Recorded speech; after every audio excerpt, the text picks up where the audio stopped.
पाषाण काल middle stone age में, और नव पाषाण काल यानी कि न्यू स्टोन एज में। कोई दिक्कत? अब देखेंगे ध्यान से। पाषाण काल का सबसे पहले अध्ययन रॉबर्ट फ्रूट ने किया था 1863 में। पुरा पाषाण काल, इसमें पत्थर का प्रयोग शुरू हुआ। शिकार का अल्प ज्ञान, अल्प का मतलब थोड़ा ज्ञान था, कच्चा मांस खाते थे। आग जलाना कब सीखा, ये बात याद रख लेना। और आग जलाने के साक्ष्य चीन की चाओजू गोजियन गुफा से हमको मिले हैं। इस बात को समझ में आया? तो यह याद रखना है कि आग जलाना मनुष्य ने किस में सीखा? पुरा पाषाण काल में सीखा। शिकार का पूर्ण ज्ञान मनुष्य को किसमें होता है? आपका बोलना, इसका मध्य पाषाण काल में हुआ। ठीक है। पशुपालन आदमी ने शुरू किया कहां पर? आपका मध्य पाषाण काल में। इसके साक्ष्य मिलते हैं आदमगढ़ पशुपालन के मध्य प्रदेश से। पालतू पशु बाजौर से हमको राजस्थान से साक्ष्य मिलते हैं। यहां पर मित्र एक प्रश्न समझना होगा कि मानव द्वारा सबसे पहला पालतू पशु किसको बनाया गया था? क्या बोलोगे? मानव द्वारा पहला पालतू पशु कौन बनाया गया? बोलेंगे पहला पालतू पशु कौन बनाया गया? पालतू पशु क्या बोलेंगे जी? मानव द्वारा पहला। बहुत बढ़िया। सारे दोस्तों का नंदन, भारतीय योद्धा, रितेश कुमार, सचिन, संजय, सारे मित्रों का एकदम से सही आंसर आता हुआ कि कुत्ता को बनाया। बर्तन बनाना भी यहीं पर हमने सीखा। इसके साक्ष्य हमको इलाहाबाद उत्तर प्रदेश से मिलते हैं। अब आते हैं हम अपनी प्रश्न वाली बात पर। क्या पूछा गया था? मनुष्य ने खेती को कब शुरू किया, कृषि को कब शुरू किया? और कृषि के कोई पूछे ना, कृषि के साक्ष्य हमको कहां से मिले थे? तो कृषि के साक्ष्य मित्र कहां से मिले थे? कोल्डी हवा उत्तर प्रदेश से मिले हैं। कहां से? कोल्डी हवा जो प्रयागराज में है, यूपी में है, यहां से साक्ष्य मिले हैं। ठीक है। नव पाषाण काल में ही मनुष्य ने पूजा। और एक और महत्वपूर्ण चीज हमने न्यूलिथिक पीरियड में की है, न्यू स्टोन एज में की है, पहिए का आविष्कार। पहिए का आविष्कार। ठीक है। तांबे की खोज कब हुई? आपका नव पाषाण काल में हुई। क्या बोलोगे? तांबे की खोज नव पाषाण काल में हुई है। लेकिन यहां पर एक बात समझनी होगी हमको। अगर मैं बोलूं तांबे की खोज ना बोल के मैं बोलूं तांबे का प्रयोग कब शुरू हुआ? तांबे का प्रयोग, तो खोज तो हो गई, लेकिन मनुष्य ने इस पर अनुसंधान और रिसर्च करके इसको प्रयोग किया है ताम्र पाषाण काल में, यानी कि चालकोलिथिक पीरियड में, जिसको बहुत सारे लोग चालकोलिथिक पीरियड क्या बोलते हैं?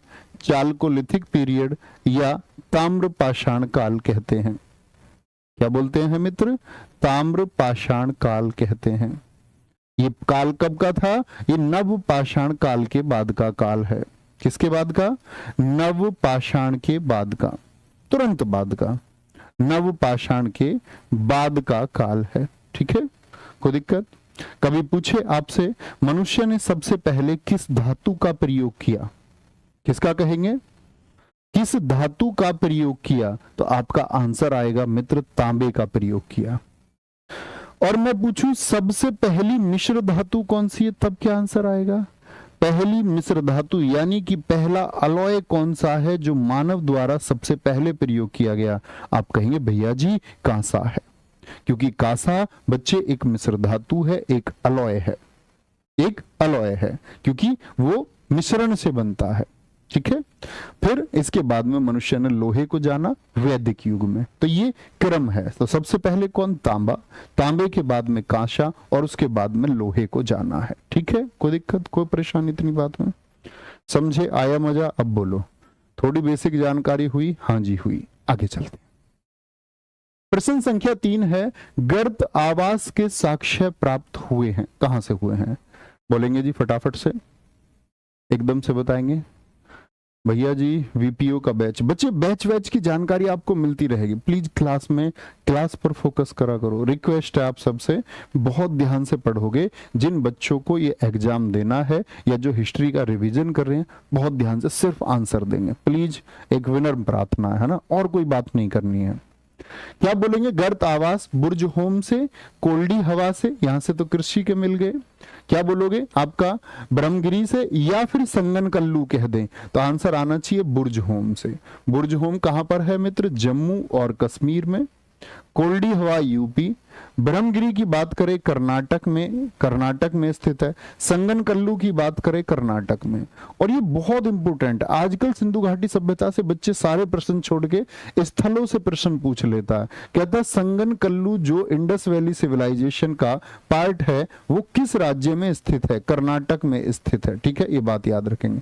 बुर्ज होम से बच्चे हमको मानव कंकाल और कुत्ते का कंकाल साथ में मिला। क्या बोलोगे?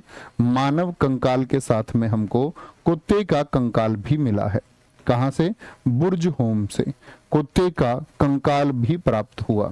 आप कहेंगे भैया ये गर्त आवास क्या होता है? दरअसल में यहां पर 16 गड्ढे मिले। कितने गड्ढे? 16 गड्ढे, जिनसे पता चलता है कि मनुष्य गर्त, गड्ढे को ही गर्त कहते हैं। गड्ढा समझते हो ना, जो खोद लिया जाता है। तो कहते हैं कि गड्ढे बना करके उनमें भी निवास करते थे। शायद इनको ज्ञान हुआ होगा उस समय अपनी रक्षा के लिए, तो जमीन खोद करके ऐसे झांक के देख लेते होंगे नीचे से, ऐसे समझो गटर में रह रहे हैं, सीवर में रह रहे हैं। ठीक है, कोई दिक्कत? आगे, निम्नलिखित में से कौन सा अन्न मनुष्य द्वारा सबसे पहले प्रयोग होने वाले में से एक था? अब जबरदस्त उत्तर आ जाना चाहिए 100% मेरे दोस्तों का। जौ, जई, राई या गेहूं? क्या बोलोगे भैया जी? जौ हमारा आंसर हो जाएगा। क्या हो जाएगा? जौ आंसर हमारा हो जाएगा। सूची 1 में प्राचीन स्थल दिए गए हैं, पुरातत्वीय खोज के साथ सुमेलित कीजिए और नीचे दिए गए कूट का सही उत्तर चुनिए। सही उत्तर चुनेंगे, क्या होगा? लोथल से क्या मिला है? लोथल जो बच्चे गुजरात में है। ठीक है, कालीबंगन जो आपका राजस्थान में है, धौलावीरा जो गुजरात में है। कहां पर है? गुजरात में है। और आपका बनावली जो हरियाणा में है। यहां से क्या प्राप्त हुआ है देखेंगे। क्या बोलेंगे जी? आपका लोथल भैया, लोथल आपका, लोथल से हमको मिला क्या? बंदरगाह। क्या मिला है यहां से? बंदरगाह, जिसको हम गोदीवाड़ा या डॉकयार्ड भी कहते हैं। कालीबंगन से हमको क्या मिलता है? जुते हुए खेत मिले। धौलावीरा से हमको क्या मिला है? धौलावीरा से जल निकासी व्यवस्था क्या विकल्प में दी हुई है? नहीं जी। धौलावीरा से फिर हम क्या करेंगे? आपका हड़प्पन लिपि के बड़े आकार के 10 चिन्हों वाला एक शिलालेख। और बनावली से मिली है पक्की मिट्टी की बनी हुई हल की आकृति। पक्की मिट्टी का बना हुआ एक हल था। तो क्या हो जाएगा? ए का 2, बी का 1, सी का 4, डी का 3। ठीक है, बहुत बढ़िया। बहुत सारे बच्चों का आंसर बी आता हुआ, गजब। विशाल स्नानागार या ग्रेट बाथ कहां मिला था? बताएंगे एक बार। जो विशाल यानी वृहत स्नानागार था, स्नानागार यानी कि आपका नहाने के लिए बच्चे, लोथल में, चनहुदड़ो, हड़प्पा या फिर मोहनजोदड़ो में प्राप्त हुआ। तो आप कहेंगे भैया मोहनजोदड़ो में प्राप्त हुआ। इसकी माप अगर पूछूं तो माप कहना कि भैया 11.88 मीटर लंबा था और चौड़ाई इसकी लगभग 7 मीटर थी और 2.43 मीटर इसकी गहराई थी। क्या थी? गहराई थी। कहां, किस क्षेत्र में मिला? पाकिस्तान के सिंध क्षेत्र में। कहां पर? पाकिस्तान के सिंध क्षेत्र में। इसमें उत्तर और दक्षिण की तरफ से सीढ़ियां थी।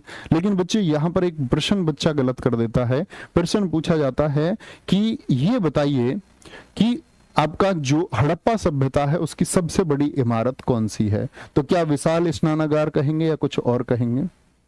जैसे प्रश्न पूछ लिया मोहनजोदड़ो में, मोहनजोदड़ो जिसका अर्थ था मृतकों का टीला, पूछता है मोहनजोदड़ो का सबसे बड़ा भवन कौन सा था? तो क्या बोलेंगे जी? स्नानागार या फिर ग्रेनरी या फिर अन्नागार था? हम सभी जानते हैं कि सबसे बड़ी इमारत अन्नागार थी। क्या बोलोगे? अन्नागार, क्योंककि इसके मेजरमेंट थे 45 गुणा 15।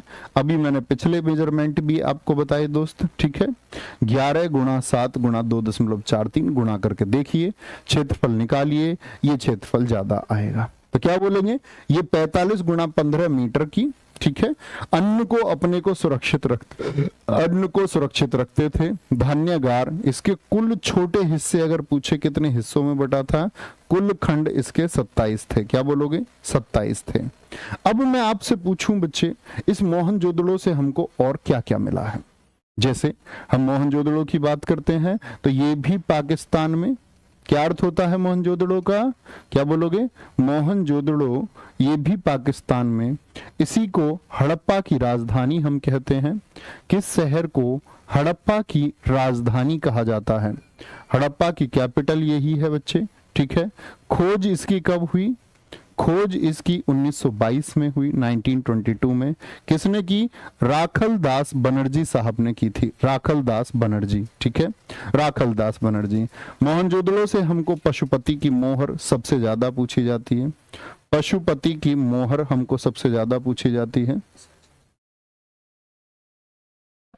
आवाज नहीं आ रही है? अच्छा, सेल कमजोर, दिखाओ, कोई नहीं।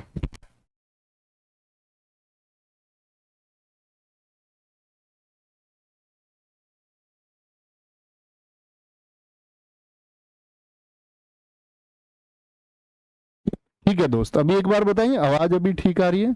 इसके सेल बदल लिए, कभी बीच में बंद हो जाए। बताओ जी, एक बार आवाज आ रही है भाई साहब? क्या बोलेंगे? आरडी बनर्जी ने पशुपति की मुहर पूछेगा भैया तो हम कहेंगे। एक दाढ़ी वाला महादेव पूछ लेता है, अभी मैंने आपको बताया कौन कौन से, दाढ़ी वाला महादेव पूछ लेता है, ठीक है। जैसे आपसे एक पूछ लेता है बुने हुए कपड़े, बुने हुए कपड़ों के साक्ष्य कहां से मिले, ठीक है, वीविंग क्लोथ्स, बुने हुए कपड़ों के। एक कांसे की नर्तकी मिली, bronze dancing girl, bronze dancing girl मिली। पिछले पैट में प्रश्न पूछा गया था कि ब्रॉन्ज डांसिंग गर्ल, उसको उन्होंने किस विधि से बनाया था, किस विधि से बनाया था। और यहां पर दो चीजें याद रख लेनी है, विसान अन्नागार और धान्यगार, इन दोनों में जो कोटिंग की थी नीचे जमीन पर, कोटिंग का मतलब ताकि दीमक आदि ना लगे, तो किसकी कोटिंग की थी? बिटुमिन की कोटिंग की थी। किसकी? बिटुमिन एक धातु थी इनके पास, कोयला नहीं, कभी बिटुमिनस कोयला पूछ लो, तो बिटुमिन धातु की कोटिंग इन्होंने मित्र की थी, ठीक है। जैसे पैट पिछले पर चलते हैं, क्या बोलेंगे? पहले हम लोग आपका मोहनजोदड़ो को समझ लें, बहुत इंपॉर्टेंट है क्योंकि इससे प्रश्न आना तय ही है लगभग। मोहनजोदड़ो का अर्थ है मृतकों का टीला, इसको मित्र हम सिंधु घाटी का बगीचा, इस तरह की जानकारी का स्क्रीनशॉट लेना ना भूलें। मृतकों का टीला या सिंधु घाटी का बगीचा इसको हम कहते हैं। सर्वाधिक जनसंख्या इसी को हम बोलते हैं, और दूसरा सबसे बड़ा स्थल भी था ये। सबसे बड़ा स्थल भैया कौन सा था? सिंधु घाटी सभ्यता का गणेरी वाला सबसे बड़ा स्थल है। विशाल अन्नागार जो इसमें मिला उसकी सबसे बड़ी इमारत है। विशाल स्नानागार मोहनजोदड़ो से मिला। हड़प्पा की जुड़वा राजधानी है। स्वास्तिक चिन्ह जो बच्चे हम अपने पूजा में स्वास्तिक बनाते हैं, जिसको हम सतिया कहते हैं, ठीक है। बुने कपड़ों के साक्ष्य, दाढ़ी वाला महादेव, पशुपति देवता और कांसे की नर्तकी, कांसे की नर्तकी, ये सब मित्र हमको किस शहर से मिला है? मोहनजोदड़ो से मिला है। किससे? मोहनजोदड़ो से, ठीक है। गणेरी वाला पाकिस्तान में है, ये यूपीपी जाट साहब ने कहा। वेरी गुड, बहुत शाबाश मेरे दोस्त। आगे आते हैं, ये अन्नागार हो गया आपका, ठीक है। ये आपका स्नानागार हो गया, इधर से सीढ़ियां थी इसमें उतरने के लिए उत्तर और दक्षिण की तरफ से। अब आते हैं रंगपुर, जहां हड़प्पा की समकालीन सभ्यता थी, हड़प्पा के अवशेष मिले। वह रंगपुर कहां पर है? पंजाब में है, पूर्वी उत्तर प्रदेश, या भैया सौराष्ट्र कहें, या फिर राजस्थान में? तो हम कहेंगे सौराष्ट्र क्षेत्र में। कहां पर? सौराष्ट्र क्षेत्र में। पंजाब में तो मित्र कौन है? रोपड़ पूछता है, रोपड़। पूर्वी उत्तर प्रदेश में किसको पूछे तो आलमगीर, नहीं आलमगीरपुर नहीं कह सकते, वो तो पश्चिमी उत्तर प्रदेश में है, सॉरी। आपका राजस्थान में हम कह सकते हैं कालीबंगन हो गया। क्या हो गया? कालीबंगन हो गया, कालीबंगन, ठीक है। ऐसे ही मैं आपसे कुछ पूछूं, एक पूछता अमरी, अमरी कहां पर है? अमरी हो गया आपका। कोट दीजी बहुत पूछा जाता है, कोट दीजी स्थल कहां पर है? तो ये पाकिस्तान में है, इंडिया में नहीं है, दोनों के दोनों, ठीक है। धौलावीरा अभी मैंने आपको बताया था कहां पर है, धौलावीरा बहुत पूछा जाता है। धौलावीरा के साथ में सुरकोटड़ा पूछा जाता है, जहां से घोड़े का अस्थि पंजर मिला था। तो क्या कहेंगे भैया जी? ये गुजरात में है, ठीक है। बनावली भी मैंने आपको अभी बताया था, कहां पर है? बनावली हरियाणा में है। भगवानपुरा भी कहां पर है? वो भी हरियाणा में है। कभी पूछे सिंधु घाटी सभ्यता की साइट भगवानपुरा कहां पर है? राखी गढ़ी भी कहां पर है? राखी गढ़ी भी आपका, ये भी आपका कहां पर है? हरियाणा में है। और राखी गढ़ी में बच्चे याद रख लेना, सबसे बड़ा हड़प्पा संग्रहालय बन रहा है। क्या पूछे? सबसे बड़ा हड़प्पा संग्रहालय कहां पर बन रहा है? तो आप बोलेंगे सबसे बड़ा हड़प्पा म्यूजियम कहां पर बन रहा है? तो क्या आंसर आएगा मित्र आपका? सबसे बड़ा हड़प्पा म्यूजियम भैया जी वो राखीगढ़ी में बन रहा है, कोई दिक्कत? अच्छा, सिंधु घाटी सभ्यता के निम्नलिखित शहरों में से कौन सा एक है जो जल प्रबंधन के लिए, किसके लिए? जल प्रबंधन यानी वाटर मैनेजमेंट के लिए जाना जाता था। मतलब वहां का वाटर मैनेजमेंट बहुत अच्छा था। जैसे आज आप देखते हैं बेहतरीन नालियां, बेहतरीन पानी की निकासी का सिस्टम, तो आप कहेंगे भैया वो था हमारा कहां पर? वो था धौलावीरा में। कहां पर? धौलावीरा में। और धौलावीरा से ही हमको क्या मिला है? Evidence of tsunami.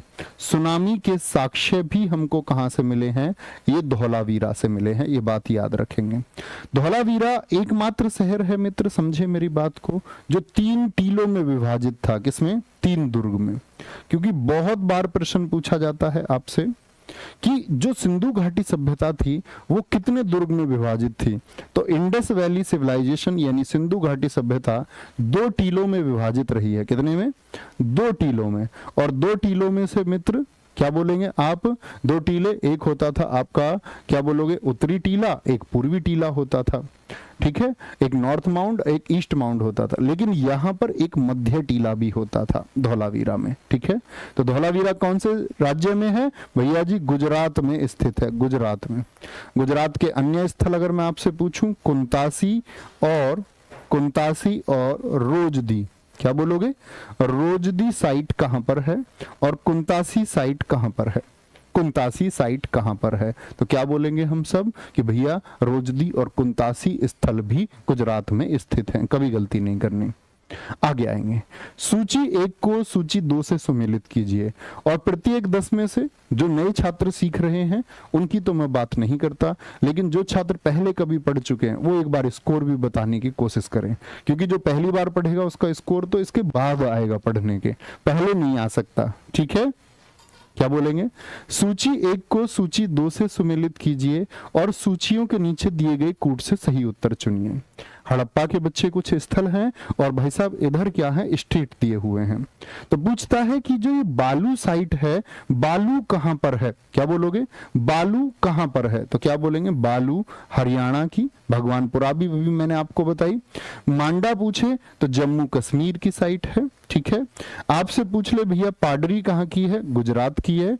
और हुलास कहां की है? ये उत्तर प्रदेश सहारनपुर की साइट है। तो क्या बनेगा मित्र? देखें जरा, 3 2 3 2 4 1 3 2 4 1 बन जाएगा। ये क्या हो जाएगा? हमारा परफेक्ट आंसर हो जाएगा। इसी को याद रखना है, ठीक है। अच्छा, मांडा से बच्चे कंफ्यूजन होता है कई बार। मांडा तो जम्मू कश्मीर में, लेकिन एक हरियाणा का मांडी साइट भी है। तो मांडा को कभी मांडी ना समझ लेना, बहुत बच्चे गलती कर जाते हैं, ठीक है, बहुत बच्चे गलती कर जाते हैं। अब यहां पर एक बात आती है कि ये जो जम्मू कश्मीर में मांडा आया, इससे क्वेश्चन पूछे जाते हैं मित्र। सिंधु घाटी सभ्यता के स्थल पूछ लेता है आपसे, कैसे? उधर से खड़े होके बोर्ड पे जो है ना उल्टा हाथ पड़ता है तो बनता नहीं है ठीक से कुछ। ये उत्तरी स्थल है, बताएंगे कौन सा था? सिंधु घाटी सभ्यता का पूर्वी स्थल, दक्षिणी स्थल और पश्चिमी स्थल। तो उत्तरी स्थल कभी पूछे तो ये जो मांडा नाम आया, ये सिंधु घाटी सभ्यता का आपका उत्तरी स्थल है, जम्मू कश्मीर की तरफ चानाब रिवर में। तो पुराने समय में तो जम्मू कश्मीर कहते थे, आज के समय में ऊपर बढ़ चुका है तो लद्दाख से परिभाषित कर सकते हैं। पश्चिम में कौन सा है दोस्त? सुतकांगेडोर। क्या बोलोगे? सुतकांगेडोर, जो किस रिवर पर है? दाश्क रिवर पर। कौन सी नदी पर था? दाश्क रिवर पर, दाश्क नदी पर है। अगर हम सबसे दक्षिणी की बात करें तो सबसे दक्षिणी दायमाबाद है, जो प्रवरा नदी पर है। प्रवरा बच्चे आप दक्षिण में प्रायद्वीपीय भारत में एक नदी बहती है गोदावरी, उसकी सहायक नदी है प्रवरा, ठीक है। दायमाबाद कहां पर पड़ेगा? राज्य महाराष्ट्र है इसका, महाराष्ट्र।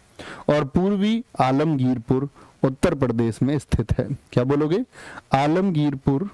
आलमगीरपुर कहां पर? उत्तर प्रदेश में स्थित है। रिवर पूछे तो आप कहेंगे हिंडन रिवर के किनारे है भैया। कौन सी रिवर? हिंडन रिवर। ये बार बार प्रश्न पूछे जाते हैं। तो पूर्वी, पश्चिमी, उत्तरी, दक्षिणी आप सब देख सकते हैं। अगर मैं आपसे कहूं भैया मुझे एक बात बताओ, तो ये भी भारत में हो गया, ये भी भारत में हो गया कि नहीं हुआ? हाँ जी, महाराष्ट्र भारत में, यूपी भारत में, लेकिन दोस्त ये क्या है, ये पाकिस्तान क्षेत्र में है। तो पूछ लेता है कौन सा सिंधु घाटी सभ्यता का स्थल है जो आपका भारत में स्थित नहीं है, और ऑप्शन देता है पूर्वी, पश्चिमी, उत्तरी या फिर दक्षिणी। तो आपका क्या आंसर आएगा मित्र? आप कहेंगे भैया जी पश्चिमी होगा। क्या होगा? पश्चिमी हो जाएगा। ठीक है, ये पैट 2022 का तो हमने प्रीवियस ईयर भी सारा शामिल कर लिया है। कल शाम ही बैठ के मैंने इसके क्वेश्चन इसमें सेट करा दिए। प्रीवियस ईयर क्या बोलोगे? हड़प्पा सभ्यता के दौरान डांसिंग गर्ल या नर्तकी की कांस्य प्रतिमा कहां से मिली, जरा बताएंगे कहां से मिली थी ये मैडम जी? मैडम जी कहां से मिली थी? मैडम जी देखो उस टाइम भी पोज में है, उस टाइम भी पोज दे रखा है उन्होंने। तो पत्थर की नक्काशी, हाथी दांत नक्काशी, लकड़ी की नक्काशी या फिर आपका मोम लोपी ढलाई जिसको हम वैक्स कास्टिंग या क्या बोलते हैं, लुप्त मोम विधि भी कहते हैं। क्या कहते हैं इसी को हम? लुप्त मोम विधि भी कहते हैं। लोस्ट वैक्स मेथड भी इसको हम कहते हैं। क्या बोलते हैं? लोस्ट वैक्स मेथड भी इसको हम कहते हैं। ठीक है, क्या बोलोगे? मोम लोपी ढलाई से इसको बनाया गया, कभी भी गलती नहीं कर। आगे आएंगे। निम्नलिखित में से किस युग में तांबे का पहली बार प्रयोग किया गया था? बोलेंगे तांबे का पहली बार प्रयोग पूछ लिया आप लोगों से। तो प्रयोग, तो मैं आपसे बोलूं कि खोज कब हुई, तो नवपाषाण युग में हुई खोज। तो क्या बोलोगे? खोज तो नवपाषाण युग में। इसको बहुत बार गलती करते हैं। और प्रयोग कब हुआ? पहली बार उसका उपयोग हुआ कब? ताम्रपाषाण युग में, चाल्कोलिथिक एज में। क्या बोलोगे? चाल्कोलिथिक एज में उसका प्रयोग हुआ, सबसे पहली बार प्रयोग होता है। ठीक है, हड़प्पा के लिए एक बंदरगाह का नाम लिखिए। पैट 2022 का प्रश्न है कि हड़प्पा में बंदरगाह कौन सा था? क्या बोलेंगे? लोथल, महास्थानगढ़। आप कहेंगे भैया लोथल किस राज्य में? अभी मैंने आपको बताया गुजरात में स्थित था, गुजरात में। उपनिषद शब्द का शाब्दिक रूप से यह अर्थ होता है। जब हम वैदिक काल को पढ़ते हैं तो हम जानते हैं बच्चे वेदों की संख्या कितनी, बताएं जरा। मैं आपसे पूछूं वेदांगों की संख्या कितनी, मैं आपसे पूछूं मित्र पुराणों की संख्या कितनी है, और मैं आपसे पूछूं उपनिषदों की संख्या कितनी है, तो आप क्या बोलेंगे जी? आप कहेंगे भैया वेदों की संख्या तो 4 है, वेदांगों की संख्या 6 है, पुराणों की संख्या 18, उपनिषदों की 108 है। लेकिन कई बार पूछ लेता मेजर उपनिषद कौन से हैं, मुख्य उपनिषदों की संख्या कितनी है, जो इसमें सर्वाधिक महत्व के हैं उनकी संख्या मित्र 13 कही जाती है। तो ये नंबर भी हमको पता होना चाहिए। तो क्या बोलेंगे? हम बोलेंगे उपनिषद का उप मतलब आ, निषद माने निकट। तो गुरु के पास बैठकर के जो ज्ञान लिया जाता है, किसके? गुरु के पास बैठकर के जो ज्ञान लिया जाता है उसी को हम बोलते हैं, गुरु के पास बैठकर के लिया जाने वाला ज्ञान वह होता है उपनिषद। गुरु ने क्या कहा? पहले ऐसे नहीं, नोट्स नहीं बनाता था पहले कोई। पहले गुरुकुल में जो छात्र होते थे वह नोट्स नहीं बनाते थे, वह फुर्ती नहीं करते थे। उनको मतलब होता था बहुत ध्यान से ये सुनने का कि गुरु क्या बोल रहे हैं, और वो उस पर ही खुद को आत्मसात कर लेते, अपना फोकस इतना बना लेते, उसी की विधियां उनको सिखाई जाती कि उनको नोट्स ना बनाने पड़े, वो बहुत ध्यान से सुने तो क्या बोलेंगे वो कर पाते थे। आप कहेंगे भैया हम नहीं बनाए नोट्स, तो आप उस तरह की विधियों को अभी करते नहीं है। दरअसल में बच्चे गुरुकुल में तो आपका योग आदि को, ध्यान की विधियों आदि को कराया जाता था, तो उनका ध्यान होता था। अब तुम योग की जगह इंस्टाग्राम चलाते हो तो नोट्स तो बनाने पड़ेंगे ना, है ना? ठीक है, अब आते हैं उपनिषदों की तरफ। ठीक है, अभी आएंगे। भारतीय प्रतीक पर उत्कीर्ण सत्यमेव जयते कहां से लिया गया है?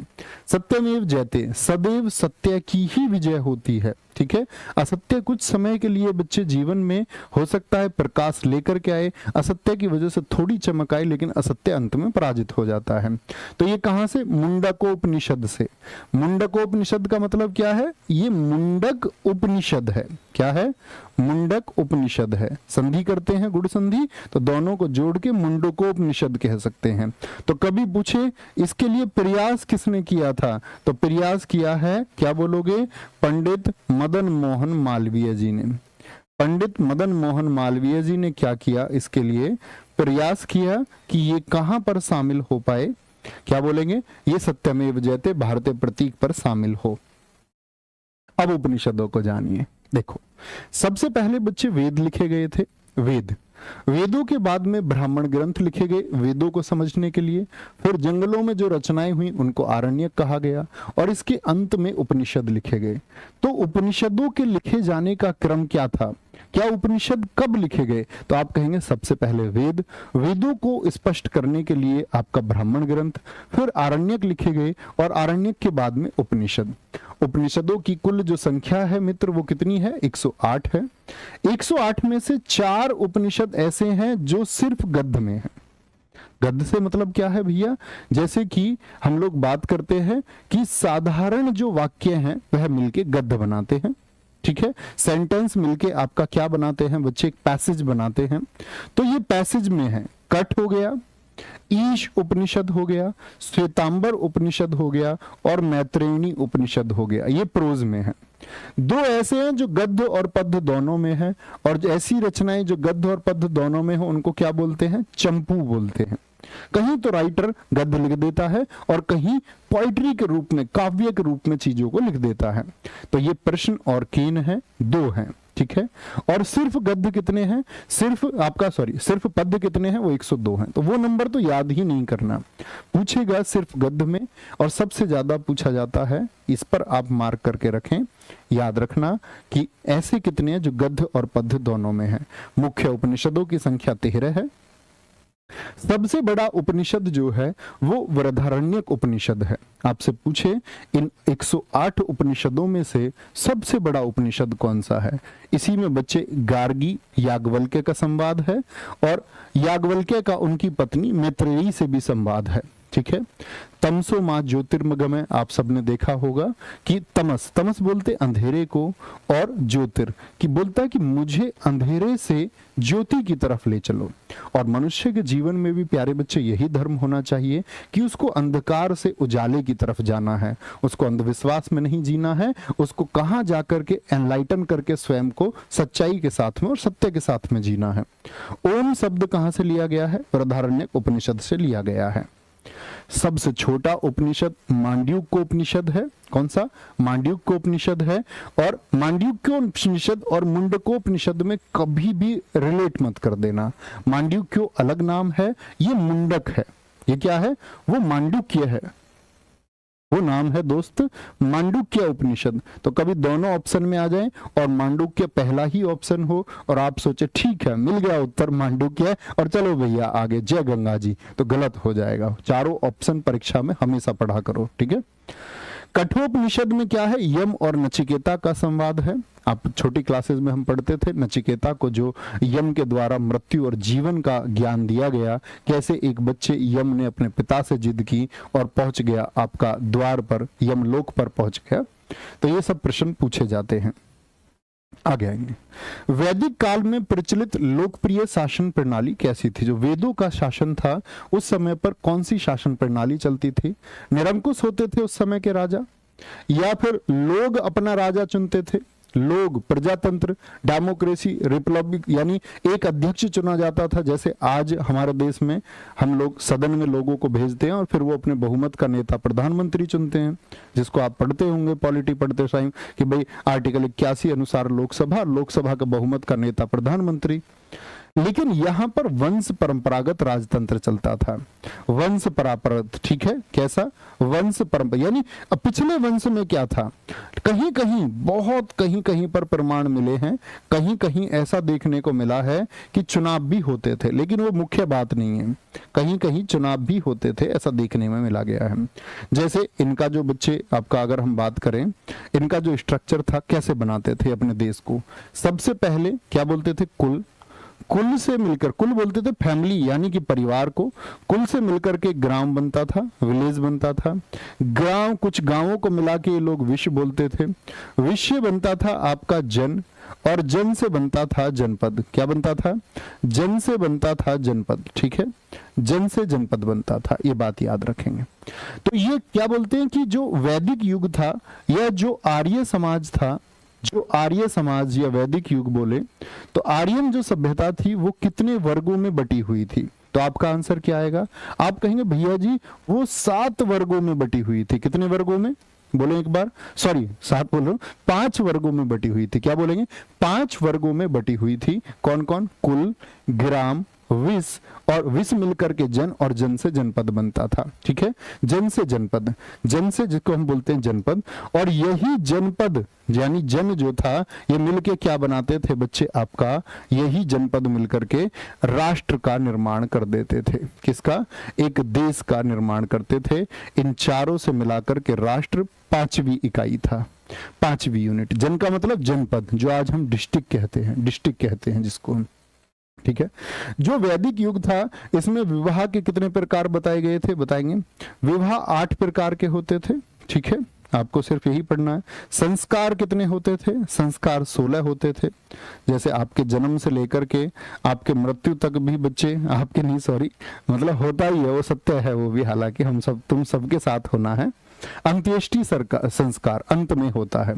बच्चे को अनाज भी खिलाया जाता है पहली बार, तो वो भी एक संस्कार है। कान भिदाया जाता है, वो भी एक संस्कार है। बच्चे के सिर का मुंडन कराया जाता है, वो भी एक संस्कार है। जब विद्या के लिए भेजा जाता है, वो भी संस्कार है। गुरु से आकर के वो बोलता है कि गुरुजी मैं अब शादी कर लूं, ब्रह्मचर्य की अवस्था को छोड़ के गृहस्थ में प्रवेश कर लूं, वो भी एक संस्कार है। ठीक है, तो विवाह। और बच्चे आश्रम कितने बताए गए हैं?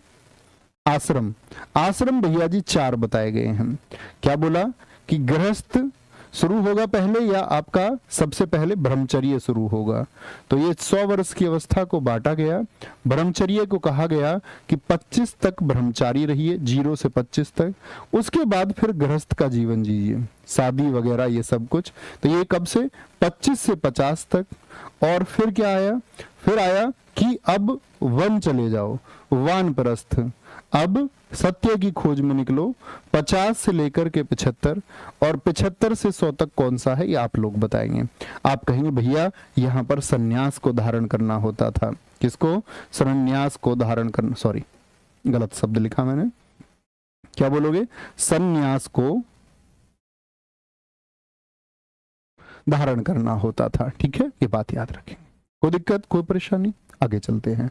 वैदिक कर्मकांड में होत्र का संबंध किससे है? वेदों के समय पर एक शब्द होता था होत्र, उसका संबंध किससे है? वो ऋग्वेद से संबंध रखता है, या फिर यजुर्वेद से, या सामवेद से, या अथर्ववेद से? आप कहेंगे भैया होत्र का संबंध है ऋग्वेद से। किससे? ऋग्वेद से। यजुर्वेद से जो संबंध है, अगर मैं बात करूं आपसे, यजुर्वेद से जो संबंध है वो किसका है? यजुर्वेद से संबंध है अर्धव्यू का। ये संबंध क्या है भैया, थोड़ा बताइए। दरअसल में बच्चे वेदों में, ऋग्वेद में जो कुछ भी लिखा हुआ है, जैसे 1028 सूक्त हैं, 10,562 ऋचाएं हैं, जिसको कई जगह 10,566 और 10,462 भी लिखा रहता है, लेकिन सबसे सटीक तथ्य 10,562 है। तो आप बोलेंगे उनको बोल वाला भी तो कोई होता होगा जो उन रचनाओं को या उन मंत्रों को बोलता था। जो मंत्रों को बोलता था वही होत्र था। यजुर्वेद के मंत्रों को बोलने वाला अर्धव्यू, सामवेद के मंत्रों को बोलने वाला कौन होता था? सामवेद के मंत्रों को बोलने वाला उद्गाता। क्या बोलोगे? उद्गाता। और उसी तरह अथर्ववेद के मंत्रों को बोलने वाला, अथर्ववेद के मंत्रों को बोलने वाला वो होता था आपका बच्चे ब्रह्मा। क्या बोलोगे? ब्रह्मा उसको कहते थे। एक बच्चे यहां पर उपवेद याद रख लेना। उपवेद पूछे ऋग्वेद का उपवेद क्या है? ऋग्वेद का उपवेद है आयुर्वेद। क्या है? तो पूछता है आयुर्वेद किसका उपवेद है, यानी इसके स्पष्टीकरण के लिए लिखा गया है। तो आयुर्वेद किसका उपवेद है? ऋग्वेद का। यजुर्वेद का उपवेद कौन सा है बताएंगे एक बार? यजुर्वेद का उपवेद बहुत पूछा जाता है। यजुर्वेद का उपवेद भैया धनुर्वेद है। क्या बोलोगे? धनुर्वेद है। उसी तरह सामवेद का गंधर्व वेद है। क्या है? गंधर्व वेद है। और अथर्ववेद का शिल्प वेद है। क्या है? अथर्ववेद का शिल्प वेद है, शिल्प वेद है। ठीक है, जब कभी भी अगर हम बात करें ऋग्वेद की तो एक प्रश्न इंपॉर्टेंट हो जाता है कि जो ऋग्वेद में गायत्री मंत्र है वो किस मंडल में दिया गया है। चूंकि हम सबको पता होना चाहिए कि जो ऋग्वेद है उसमें कुल 10 मंडल हैं। कितने मंडल हैं? कुल 10 मंडल हैं। और मित्र उन 10 मंडल में से गायत्री मंडल किस मंत्र में है? क्या बोलो? किस मंडल में है? सॉरी, क्या बोलोगे? 3rd मंडल में है। किसमें? तीसरे मंडल में है। ऐसे ही पूछता है सोम देवता के लिए, सोम देवता का जो उल्लेख किया गया है वो किस मंडल में किया गया है? भैया जी 9वें मंडल में किया गया है। जाति व्यवस्था के बारे में, जाति व्यवस्था के बारे में किस मंडल में बताया गया है? तो जाति व्यवस्था के बारे में 10वें मंडल में बताया गया है। 10वें मंडल में एक सूक्त आता है, जैसे हम कहते हैं ना 1028 सूक्त है, तो 10वें मंडल में एक सूक्त आता है पुरुष सूक्त। पुरुष सूक्त में जाति व्यवस्था है। लेकिन आप मुझे बताएं कि जो वैदिक समाज था उसमें जाति व्यवस्था कैसी थी, जन्म के आधार पर कि कर्म के आधार पर? तो क्या उत्तर आएगा सबका? आंसर आना चाहिए भैया जी कर्म के आधार पर थी, कर्म के आधार पर। प्रारंभिक वैदिक काल में निम्नलिखित में से किस नदी के तट पर 10 राजन युद्ध हुआ था? 10 राजन युद्ध सरस्वती नदी के तट पर, द्रसदती के तट पर, या फिर परुष्णी? क्या बोलोगे? परुष्णी कौन सी नदी का नाम है? रावी नदी का पुराना नाम है। रावी के तट पर हुआ था। कौन थे आपका? 10 राजा थे और वर्सेज में राजा सुदास, और राजा सुदास की इसमें जीत हुई थी। ठीक है, आगे आएंगे। तो दसराग युद्ध क्या बोलते हैं आपका? रावी नदी के किनारे हुआ था। ये रावी नदी का पुराना नाम क्या है? पुरुषणी है। जैसे मुझे आप बता सकते हैं सतुद्री किस नदी का प्राचीन नाम है? तो नदियों के प्राचीन नाम पूछे जाते हैं। जैसे गंडक का प्राचीन नाम सदानीरा था और सबसे ज्यादा शायद पूछा जाने वाला सतुद्री है। आज इसको हम बोलते हैं सतलज। क्या बोलते हैं? सतलज का पुराना नाम है। क्या बोलोगे? सतलज का पुराना नाम है। ऐसे ही बच्चे झेलम का पुराना नाम पूछा जाता है। झेलम का पुराना नाम से मतलब वैदिक नाम क्या है? झेलम नदी का वैदिक नाम क्या है? तो क्या बोलेंगे? हमारा आंसर आना चाहिए मित्र झेलम नदी का जो पुराना नाम है वितास्ता है, और यूरोपियन साहित्य में इसी को हाइडेस्पीज कहा गया है। अच्छा जी, आगे चलते हैं। अणुव्रत सिद्धांत का प्रतिपादन किसने किया था? महायान बौद्ध संप्रदाय ने। हम सबको पता होना चाहिए बौद्धों की 2 शाखाएं हैं, हीनयान और महायान। हीनयान बौद्ध संप्रदाय ने, या फिर जैन धर्म से संबंध है इसका? हम बोलेंगे भैया जी इसका संबंध जैन धर्म से है। दरअसल में जैनिज्म में बच्चे कुछ सिद्धांत आते हैं, जैसे कि जैन धर्म के 30 से 23वें तीर्थंकर थे, 23वें 23rd, उन्होंने कहा 4 सिद्धांत दिए, और 4 सिद्धांत किसके द्वारा दिए गए? 23वें तीर्थंकर आप मुझे बताएं कौन थे? तो 23वें जो इनके जैन धर्म के तीर्थंकर थे उन्होंने 4 सिद्धांत दिए थे, जिनका नाम था अहिंसा, यानी कि किसी से झगड़ा नहीं करना, विवाद नहीं करना। एक उन्होंने दिया सत्य, हमेशा सत्य बोलो। एक दिया अस्तेय, इसके अर्थ बहुत पूछे जाते हैं। अस्तेय कभी तुमसे परीक्षा में पूछे तो बोलना चोरी ना करना। अस्तेय का अर्थ क्या होता था? चोरी ना करना। और चौथा सिद्धांत उन्होंने दिया अपरिग्रह। अपरिग्रह का अर्थ भी बहुत पूछा जाता है मित्र। इसका मतलब होता है धन इकट्ठा ना करना, धन संचय ना करना। ठीक है भैया जी, धन संचय ना करना। तो ये 4 सिद्धांत तो दे दिए किन्होंने? 23वें तीर्थंकर जो पार्श्वनाथ थे। ठीक है, पार्श्वनाथ। लेकिन फिर इसके बाद में बच्चे, इसके बाद में जो 5वां दिया वो किसने दिया? 5वां जो इसमें नियम जोड़ा, उस 5वें नियम का नाम था ब्रह्मचर्य। ब्रह्मचर्य, तो ब्रह्मचर्य किसने जोड़ा? आप कहेंगे महावीर स्वामी जी ने जोड़ा। महावीर स्वामी जी ने जोड़ा। और महावीर स्वामी जी कौन से तीर्थंकर थे मित्र? 24वें तीर्थंकर थे। कौन से थे? 24वें तीर्थंकर थे। ठीक है, इन्होंने कहा कि ये 5वां है। तो जब ये 5 नियम हो गए, तो ये जो 5 नियम थे, इन 5 नियमों को कहा गया पंच महाव्रत। क्या बोलोगे? पंच महाव्रत इनको कहा गया। लेकिन बहुत कठिन नियम थे, तो इन्होंने बोला कि इनको कुछ आसान करके, जो गृहस्थ वाला आदमी है, जिसकी पत्नी है, वो तो अब जैन धर्म को नहीं अपनाएगा फिर, क्योंकि ब्रह्मचर्य कहा गया। तो उन्होंने नियमों को आसान कर दिया। बोले गृहस्थ के लोगों के लिए भी है, और आसान नियमों को ही बोलते अणुव्रत सिद्धांत। क्या बोलते हैं? अणुव्रत सिद्धांत कहते हैं। ये बात आपको पता होनी चाहिए। ठीक है, आगे आएंगे जी मित्र। नेक्स्ट, निम्न कथनों पर विचार कीजिए और बताइए कौन सा सही है। वर्धमान महावीर की माता लिच्छवी के मुखिया चेटक की पुत्री थी, चेटक की पुत्री थी, या गौतम बुद्ध की माता जो महाकोसला थी आपका, वो कोसल वंश की राजकुमारी थी? एकदम से आप कहेंगे ठीक है। क्या बोलोगे? ठीक है।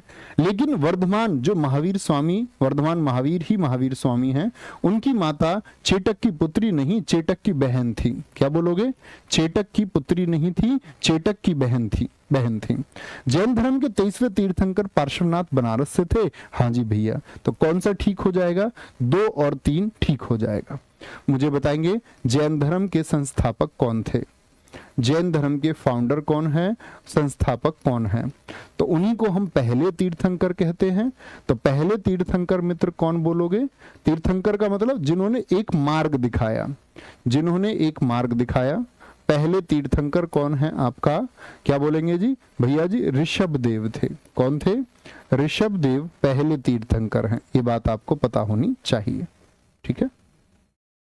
जैन धर्म का सबसे महत्वपूर्ण मौलिक सिद्धांत है। पैट 2022 में पूछा गया प्रश्न है, जरा आंसर करेंगे। कर्म को सबसे मौलिक सिद्धांत मानते थे, वैराग्य को, निष्ठा को, इनमें से कोई है क्या सिद्धांत? तो क्या बोलेंगे भैया? वेरी इजी, अहिंसा इनका मौलिक सिद्धांत है, जिस पर इनके बाकी सिद्धांत जुड़े हुए हैं, ठीक है। महावीर स्वामी जी, क्योंकि आपका सिलेबस है तो एक बार देख लेंगे। महावीर स्वामी जी 24वें तीर्थंकर हैं बच्चे। इन्हीं को हम वास्तविक संस्थापक कहते हैं। वास्तविक संस्थापक क्यों कहते हैं? क्योंकि इन्होंने जैन धर्म का जो प्रचार प्रसार किया वो अन्य सबसे ज्यादा है। इनकी 5वीं शिक्षा ब्रह्मचर्य है। इनका प्रतीक चिन्ह जैन धर्म में हर एक तीर्थंकर को प्रतीक से दिखाया गया है। तो क्या बोलेंगे? शेर और सिंह है। 540 बीसी में इनका जन्म हुआ। 540 बीसी में कुंडग्राम वैशाली में। 468 में जब 72 साल इनकी एज हुई तो पावापुरी यानी दीपावली के दिन ये आपका देहांत हो गया इनका। इनके पिता सिद्धार्थ थे, जिनका वंश था ज्ञात्रक वंश या बोले इक्ष्वाकु वंश। तो ये वंश बहुत इंपोर्टेंट हो जाते हैं। जैसे महात्मा बुद्ध जी आप जानते हैं, वो शाक्य वंश से थे, शाक्य वंश से थे। इसी तरह से महावीर स्वामी जी। इनकी माता त्रिशला थी, जो लिच्छवी में कौन? लिच्छवी के राजा चेटक की बहन थी। इनके बचपन का नाम वर्धमान था। पत्नी इनकी यशोदा है। पुत्री का नाम अनुजा प्रियदर्शनी है। और इनके दामाद का नाम एक बार आप बताएंगे तो क्या बोलेंगे? आप कहेंगे अनुजा प्रियदर्शनी है। आगे आएंगे। इनके दामाद का नाम जमाली था। पहला उपदेश इन्हें ही मिला, मतलब महावीर स्वामी ने जो पहला उपदेश दिया अपने दामाद को दिया अर्धमागधी भाषा में।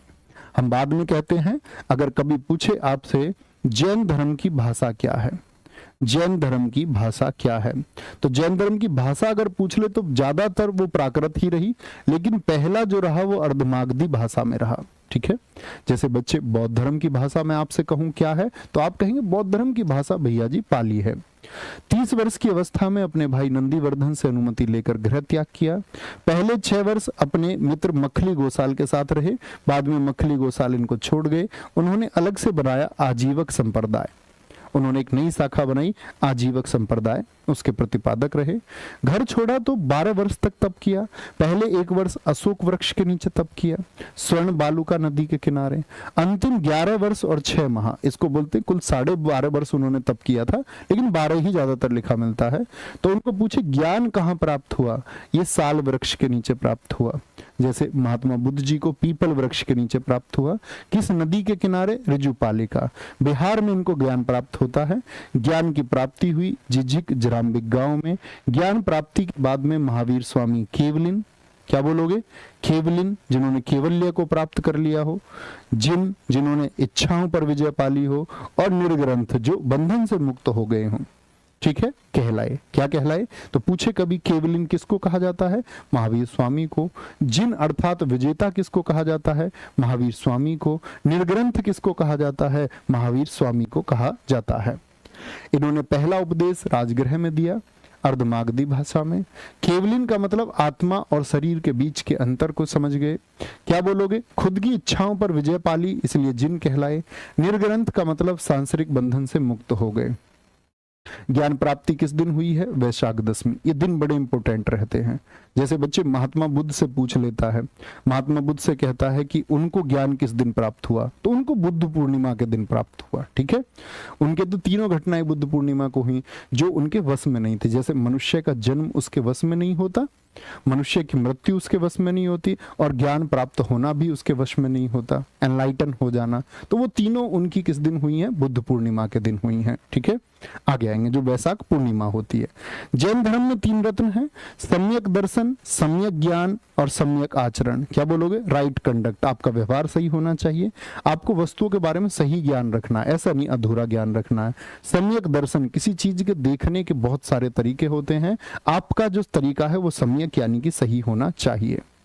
जैन समितियां हुई हैं बच्चे। समिति क्यों होती थी? किसी भी धर्म का प्रचार किस तरह से होगा, जैसे आज भी मीटिंग होती है, कैबिनेट की मीटिंग होती है, आज भी RWA के लोग बैठ के आपस में सब लोग अपना सुझाव देते हैं कि क्या करना सही रहेगा। ठीक है, तो जैन समितियां एक तो हुई 300 BC में, यानी कि 300 BC से मतलब क्या है? आज कौन सा साल चल रहा है? 2023, ये AD है। BC का मतलब होता है इस 2023 में ये जोड़ दिया करो, अगर BC है तो, यानी इसमें 300 और जोड़ू तो मित्र कितना आएगा? आज से 2300 साल पहले, 2323 साल पहले एक मीटिंग हुई जिसमें जैन धर्म के प्रचार की बात हुई। पाटलिपुत्र और स्थूलभद्र इसके अध्यक्ष थे। स्थूलभद्र कौन थे? इसके अध्यक्ष थे। ठीक है, दूसरी कब हुई? 512 AD में। आज जो कैलेंडर चल रहा है, आज 2000 चल रहा है, 2023 चल रहा है, तो 512 में, यानी आज से लगभग 1500 साल पहले वल्लभी गुजरात में। और सबसे ज्यादा ये दूसरी ही पूछी जाती है कि दूसरी जैन मीटिंग या दूसरी जैन संगति कहां पर हुई थी? तो क्या बोलेंगे? वल्लभी गुजरात में हुई थी भैया, हम कभी गलती नहीं करेंगे, जिसके अध्यक्ष देवर्धि क्षमा श्रवण थे। आगे आते हैं, निम्नलिखित युग्मों में से कौन सा एक है जो वैदिक काल का पार्ट है? एक भारतीय षड दर्शन यानी 6 दर्शन का भाग नहीं है, जो 6 दर्शन में नहीं आता है। क्या बोलोगे? जो 6 दर्शन में नहीं आता है।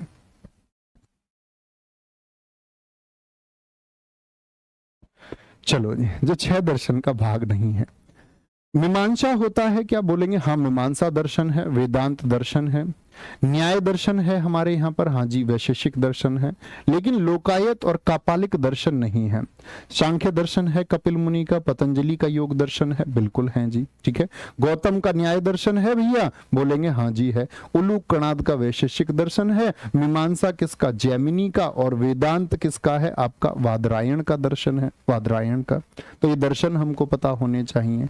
हमारे यहाँ षड, षड का मतलब होता है 6 दर्शन बताए गए। दर्शन का मतलब फिलॉसफी, किसी चीज के देखने और समझने का आपका क्या तरीका है, यही दर्शन है। आप चीजों को किस तरह से देखते हैं। तो गौतम ने दिया है न्याय दर्शन। ठीक है, पूछता है सांख्य दर्शन के प्रतिपादक कौन है? कपिल मुनि है। वैशेषिक दर्शन के कणाद हैं। पतंजलि ने योग दर्शन को दिया है, और जैमिनी ने पूर्व मीमांसा को, और वादरायण ने उत्तर मीमांसा, जिसको हम वेदांत कहते हैं। क्या बोलते हैं? वेदांत भी कहते हैं। ठीक है, क्या कहते हैं? वेदांत भी कहते हैं। भैया कल आप भी आ रहे हैं ना आगरा? हाँ जी राहुल साय जी, हम भी आएंगे। तुम बुलाओगे तो आ जाएंगे, नहीं मना कर दोगे तुम तो नहीं आने के, कोई दिक्कत नहीं है। ठीक है, आगे आएंगे। आवाज बहुत झंझना रही है, एक बार थम्स अप करके बताना भैया। भाई साहब बताना एक बार, आवाज मेरी ठीक नहीं आ रही है क्या? आवाज तो ठीक आनी चाहिए, बता दो एक बार सारे। भगवान बुद्ध ने अपना पहला धर्म उपदेश कहां पर दिया था? अगर महात्मा बुद्ध जी की बात करें तो पहला उपदेश उन्होंने दिया कहां पर? बताएंगे एक बार फटाफट से। तो उत्तर प्रदेश के सारनाथ में, या फिर बिहार के बोध गया में? सीधे सीधे उत्तर, उत्तर प्रदेश के सारनाथ में। और इन्होंने जो पहला उपदेश दिया, इस घटना को हम कहते हैं धर्म चक्र परिवर्तन। क्या बोलते हैं? धर्म चक्र परिवर्तन। धर्म चक्र परिवर्तन महात्मा बुद्ध आपके सिलेबस है तो आपको पता होना चाहिए। महात्मा बुद्ध धर्म चक्र परिवर्तन। ठीक है, इनको जो ज्ञान हुआ कब हुआ था बताएंगे एक बार? ज्ञान 35 वर्ष की उम्र में हुआ। 35 वर्ष की उम्र में।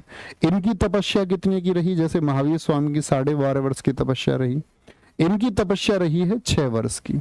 ठीक है, इनको ज्ञान किस वृक्ष के नीचे प्राप्त हुआ? तो क्या बोलेंगे? इनको जो ज्ञान प्राप्त हुआ है भैया वो पीपल वृक्ष के नीचे। किस दिन? वैशाख पूर्णिमा के दिन। कौन सी पूर्णिमा? वैशाख पूर्णिमा के दिन इनको ज्ञान प्राप्त हुआ। ठीक है, कोई दिक्कत? आगे गौतम बुद्ध का जन्म स्थान किसके द्वारा अंकित किया जाता है? गौतम बुद्ध का जन्म स्थान आप बताएंगे कौन सा है? तो बोलेंगे पीपल के वृक्ष के द्वारा अंकित किया जाता है। तो पीपल का वृक्ष तो ज्ञान को बताता है, तो जन्म को तो नहीं बताता है। बौद्ध मठ बताते हैं जन्म स्थान के बारे में? नहीं जी। अशोक मौर्य का रुम्मनदेई स्तंभ, क्योंकि बच्चे इनका जन्म स्थान, और ये रुम्मनदेई लुम्बिनी में ही स्थित है, इनका जो जन्म हुआ था वो लुम्बिनी में हुआ था। कहां पर? लुम्बिनी में इनका जन्म हुआ था। ठीक है, लुम्बिनी में इनका जन्म हुआ था। और अगर मैं इनके जन्म की बात करूं तो जन्म इनका हुआ आपका 563 ईसा पूर्व में। तो आज से कितने साल पहले हुआ? तो भैया 2023 में 563 जोड़ के बता देंगे। और इनकी जो मृत्यु हुई, इनका जो महापरिनिर्वाण हुआ, इनकी मृत्यु हुई 483 में। और जब 483 में इनकी मृत्यु हुई तो पहली बौद्ध संगति तभी हुई। आगे अब आते हैं महात्मा बुद्ध से संबंधित प्रतीक चिन्हों पर। क्या होते हैं? कहते हैं उनका जो जन्म है उसके जन्म को कमल से दिखाया गया है, और सांड का द्वारा क्या उनके यौवन का प्रतीक दिखाया गया है। ठीक है, ये प्रतीक क्या होते हैं? जैसे उनके संबंधित लोगों को उस तरह के सपने आए, जैसे इनका जब जन्म नहीं हुआ था, ये गर्भ में थे, तो इनकी माता को ऐसा धारण हुआ कि इनके गर्भ में कोई सफेद हाथी प्रवेश कर रहा है। तो उनकी माँ ने वर्णन किया इस बात का, तो गर्भ का प्रतीक बोल दिया गया हाथी। जब वो घर छोड़ करके गए, क्योंकि छंदक के घोड़े से उसका संबंध है, तो वो क्या बोलेंगे? भैया घोड़ा कह दिया गया। ज्ञान पीपल के वृक्ष के नीचे, तो प्रतीक चिन्ह ज्ञान बोल दिया। मृत्यु को पद चिन्ह, जिसको हम मोक्ष और निर्वाण कहते हैं, मोक्ष और निर्वाण। महात्मा बुद्ध से संबंधित 2-4 घटनाएं बहुत महत्वपूर्ण है। एक तो ये जब गृह त्याग इन्होंने किया, घर छोड़ा, उस घटना को क्या कहते हैं? गृह त्याग की जो घटना है भाई साहब, उसको क्या कहते हैं आप बताएंगे? तो आप बोलेंगे भैया उसको कहा जाता है बौद्ध साहित्य में महाभिनिष्क्रिमण। क्या कहते हैं? महाभिनिष्क्रिमण कहते हैं। दूसरी घटना आती है कि इसके बाद उनको ज्ञान प्राप्त हुआ। ज्ञान प्राप्ति की ये जो घटना है, इसी को हम कहते हैं संबोधि। क्या बोलते हैं? संबोधि कहते हैं। तीसरा, उनको जब ज्ञान प्राप्त हुआ तो उन्होंने क्या आपका ज्ञान यानी कि पहला उपदेश दिया। पहला उपदेश उन्होंने उन्हीं 5 ब्राह्मणों को दिया था जो उनके साथ से उठ करके आ गए थे, जो पहले उनके साथी थे। पहले उपदेश को सारनाथ में जो दिया, अभी मैंने बताया आपको, धर्म चक्र परिवर्तन उसको कहते हैं। चौथा बच्चे इनकी मृत्यु, जो इनका जीवन खत्म हुआ, उसको बोलते हैं महापरिनिर्वाण। क्या बोलेंगे? एक बार और रिपीट कर दें, महापरिनिर्वाण किस वर्ष में हुआ था? महापरिनिर्वाण का वर्ष क्या है? बहुत चांसेस हैं कि आपसे पूछा जाए, तो आप कहेंगे भैया क्या बोलेंगे? आपने अभी बताया 483 ईसा पूर्व। ठीक है, आगे आएंगे। चीनी यात्रियों ने सर्वप्रथम भारत की यात्रा क्यों की? उन्हें बौद्ध धर्म में रुचि थी, उन्हें भारतीय राजाओं ने आमंत्रित किया था, उन्हें भारतीय संस्कृति का अध्ययन करने में रुचि थी, उन्हें भारत में रहने की इच्छा थी। तो क्या बोलोगे? बौद्ध धर्म में रुचि है, इसीलिए चीनी यात्री आए हैं। जैसे फाहियान आया। फाहियान किसके समय पर आया? फाहियान आया चंद्रगुप्त सेकंड के टाइम पर। जैसे ये आया था आपका 399 एडी में आया। जैसे बच्चे एक ह्वेनसांग आपने देखा होगा, ह्वेनसांग आपने देखा नहीं होगा, सॉरी, पढ़ा होगा। ह्वेनसांग आया किसके समय पर? हर्षवर्धन। और ये दोनों ही राजा आपके सिलेबस में हैं, तो इनके वर्ष बहुत इंपॉर्टेंट है। ये 630 एडी में आया। कब आया? 630 एडी में आया। तो आप क्या बोलेंगे? ये दोनों के दोनों क्यों आए? बौद्ध धर्म की महायान शाखा नालंदा में पढ़ने आए, क्योंकि नालंदा को बच्चे ऑक्सफोर्ड ऑफ महायान कहा जाता था। महायान शाखा के लिए ज्ञान का सबसे बड़ा केंद्र नालंदा को माना जाता था। तो ये नालंदा आए, दोनों ही 15-15 वर्ष रहे। फाहियान ने भी एक पुस्तक लिखी, बताएंगे कौन सी पुस्तक है फाहियान की? तो आप बोलेंगे इसकी पुस्तक है भैया जी फाक्यों की। क्या है? फाक्यों की। और हर्षवर्धन की जो पुस्तक है उसका नाम है सीयू की। क्या बोलोगे? सीयू की। निम्नलिखित में से बौद्ध साहित्य की पहचान कीजिए। बौद्ध साहित्य कौन सा है बताएंगे? उपनिषद क्या बौद्ध साहित्य है? वैदिक साहित्य है। अंग ये जैन साहित्य है, अंग का संबंध है जैन से। आरण्यक ये वैदिक साहित्य है। त्रिपिटक का संबंध किससे है? वो बौद्ध साहित्य से है। क्या? त्रिपिटक। कौन कौन से होते हैं त्रिपिटक, जरा बताएं एक बार। तो त्रिपिटक का मतलब होता है 3 पिटारा, 3 पुस्तकें, इनको हम त्रिपिटक बोलते हैं। जिसमें से पहला विनय पिटक, दूसरा सुत्त पिटक और तीसरा अभिधम पिटक है। विनय पिटक को बौद्ध महात्मा बुद्ध के उपाली शिष्य ने लिखा, जिसमें बौद्ध संघ के नियम बताए गए हैं। क्या बताए गए हैं? बौद्ध संघ के क्या नियम होने चाहिए।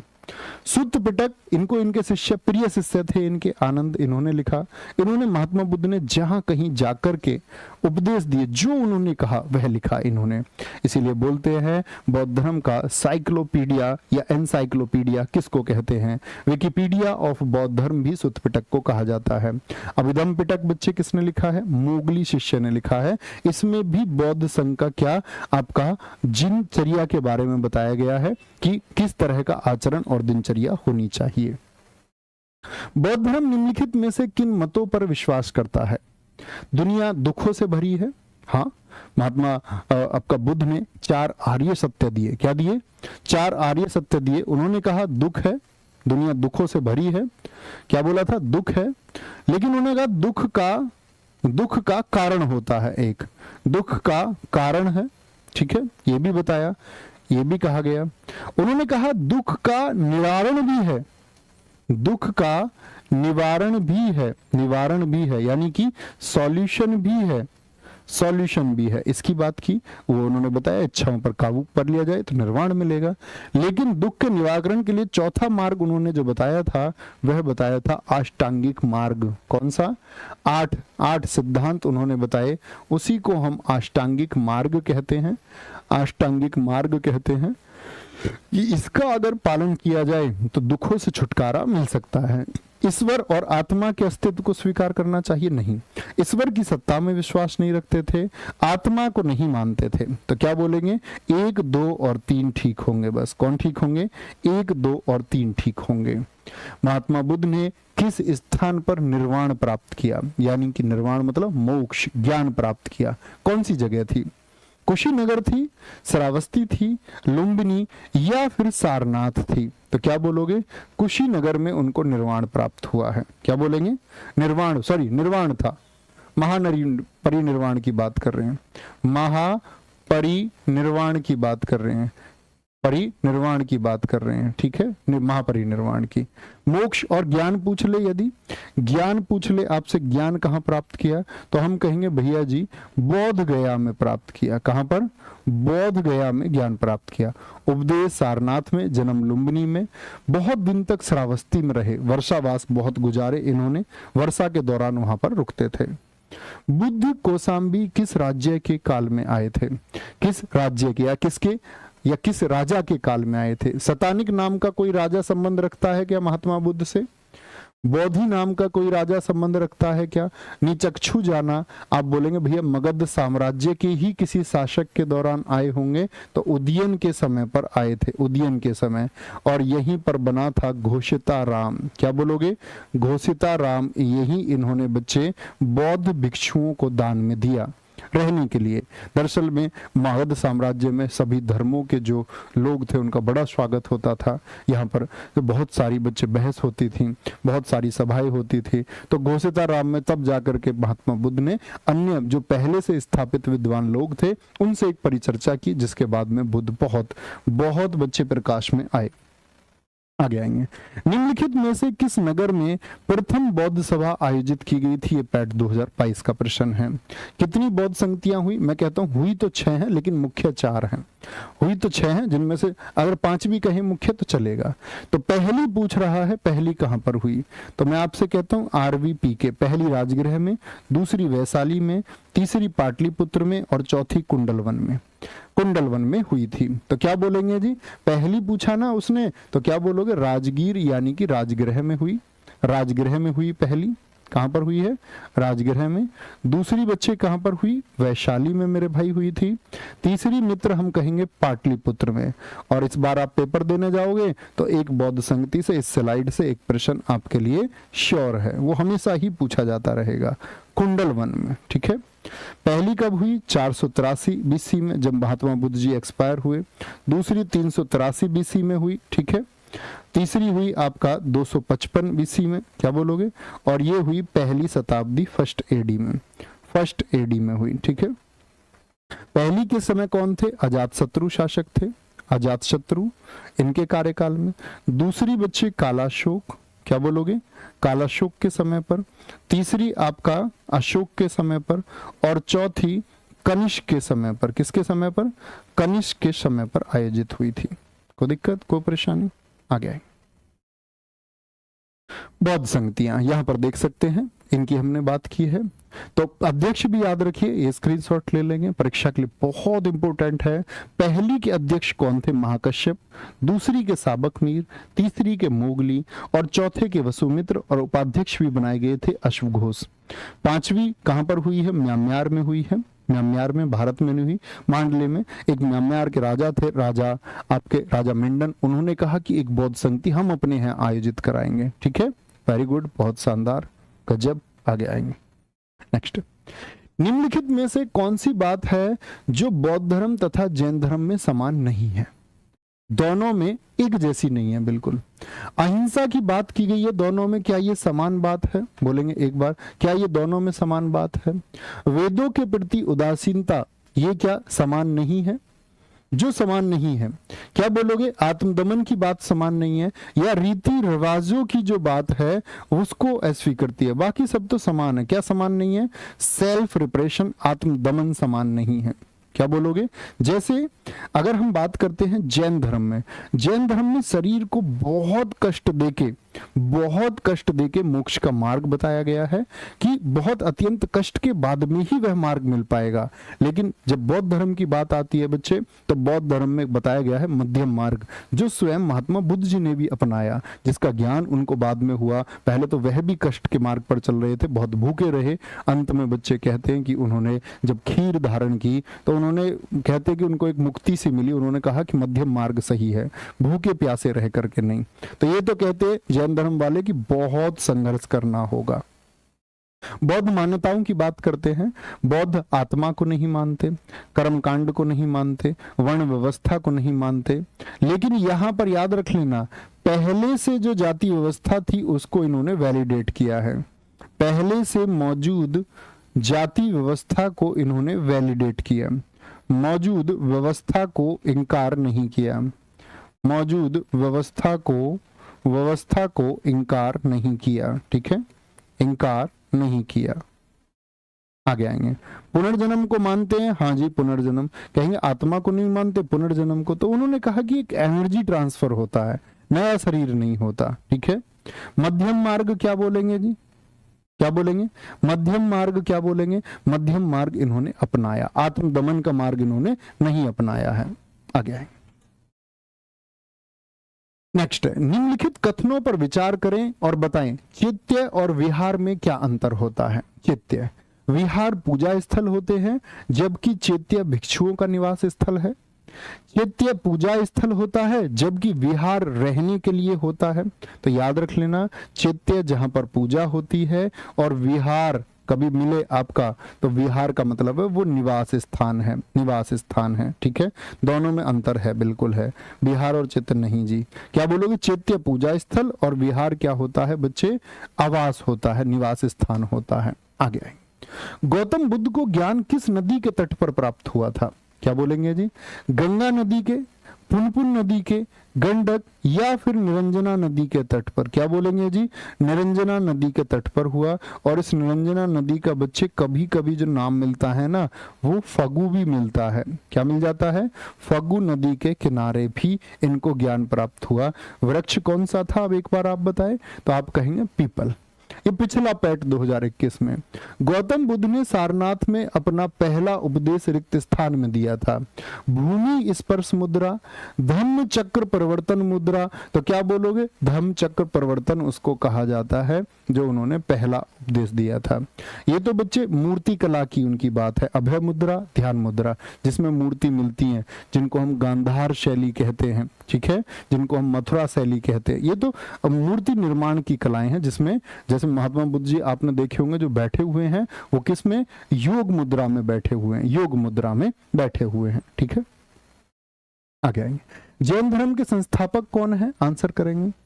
आर्य सुधर्मा है, महावीर स्वामी, पार्श्वनाथ या ऋषभदेव। लेकिन वास्तविक संस्थापक पूछ लेता तो बच्चे क्या लिखते? फिर महावीर स्वामी लिखना होता। ठीक है, त्रिरत्न सिद्धांत, सम्यक धारण, सम्यक चरित्र और सम्यक ज्ञान।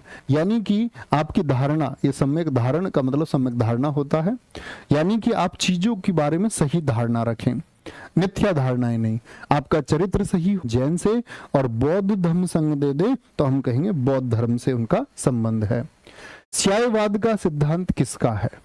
स्यायवाद का सिद्धांत कहता है बच्चे, एक सिद्धांत दिया गया कि वस्तु में अनेक गुण होते हैं, हर एक वस्तु में। जैसा मैं आपसे कहता था कि अंधे व्यक्ति को आप एक बार खंबा दिखाओ स्पर्श करा के और उसको बताओ कि ये खंबा होता है, उसके बाद हाथी के पैर पर उसको ले जाओ, तब उसको भी वह लगभग खंबा ही समझेगा, क्योंकि उसको पूर्ण ज्ञान नहीं है।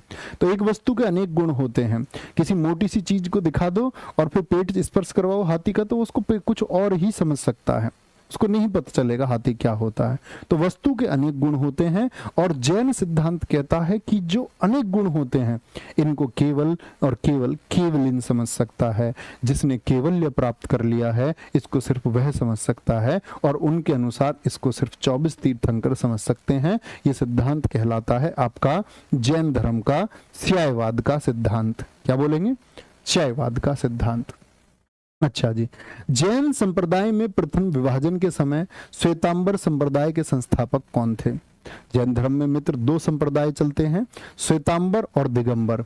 तो श्वेतांबर संप्रदाय के संस्थापक कौन थे? सै से श्वेतांबर और सै से स्थूलभद्र। भद्रबाहु कौन सी शाखा के?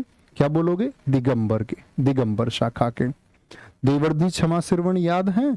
जब दूसरी बौद्ध संगति हुई बल्लवी, श्वेतांबर कैसे कपड़े पहनते हैं? वो भैया जी सफेद वस्त्र पहनते हैं। कैसे? सफेद वस्त्र। तो बोले किस जैन सभा में अंतिम रूप से श्वेतांबर आगम का संपादन हुआ? वैशाली में हुआ, बल्लभी में हुआ। क्या बोलोगे जी? बल्लभी में हुआ, या बोले पावी में, या फिर पाटलिपुत्र में। तो जो पहली जैन संगति हुई पाटलिपुत्र में, और इस समय पर शासक थे चंद्रगुप्त मौर्य। कौन थे? चंद्रगुप्त मौर्य। अध्यक्ष बताएंगे कौन थे पहली बौद्ध संगति के? पहली बौद्ध संगति के ये काम हुआ पहली जैन संगति में। किसमें हुआ? पहली जैन संगति में ये कार्य हुआ। आगे आएंगे। जैन धर्म की शाखाओं के बारे में जाने एक बार। कौन कौन सी दो शाखाओं का नाम मित्र मैंने आपसे लिया? बोलेंगे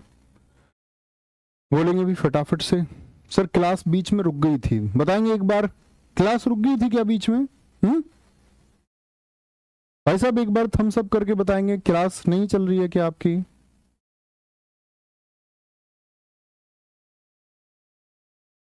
सारे बच्चे बताएंगे क्लास चल पा रही है? यस लिख रहे हो। मैं कह रहा हूं क्लास नहीं चल रही है, तुम लिख रहे हो यस। ऐसा कैसे पता चलेगा? मुझे ये बताओ चल रही है या नहीं चल रही है?